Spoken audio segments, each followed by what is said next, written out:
Hello, my dear friend Kapangandam. Good morning, good afternoon, wherever part of Mindanao, wherever part of the Philippines right now. Hope and pray we are all in the grace, mercy, goodness, kindness, and blessings of yes, Kapangandam, na kita karon diri sa may tribal village barangay Baganihan, Marilog District, Davao City para mag-share sa pulong sa Ginoo sa mga bata, sa mga batanod, mga hamtong kani mga kapangandam, ang mga hamtong ani na diya sa kilid, naminaw na sila kani mga bata maoy na diri kapangandam na sa palibot, mga kapang naglibot, nag-circle sila mga kapangandam, ug gumana ni kapangandam makadawat sila mga panalangin. Una, espiritual, ikaduha, sinilas, mga sinina, mga dulaan, pagkaon, mga kapangandam, salamat sa Ginoo.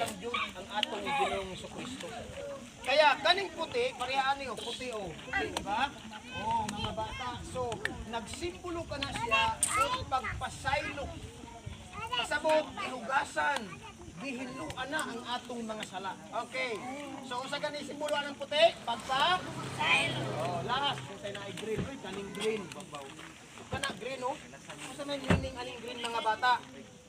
Kaning green, sabay-sabay ta. Pagtubo. Kaning sagbot mga bata, oh. Kabalo ba mo pati sagbot kay pagtubo niya sa Ginoo ni. Kaning mga tanong kahoy, mga green, nagpasabot kani siya. Mga kapangandam, pagkalihok yun akong videographer oy. Kay ang videographer na ko ani murag si Jihan mga kapangandam o kapangandam. Sige lang kay kaning ato kapangandam pagpasalamat sa mga nagsuporta nato sa tuwang outreach program kapangandam nga nag-share sila para makahatag ta kapangandam diri og maayong balita kapangandam amping God bless.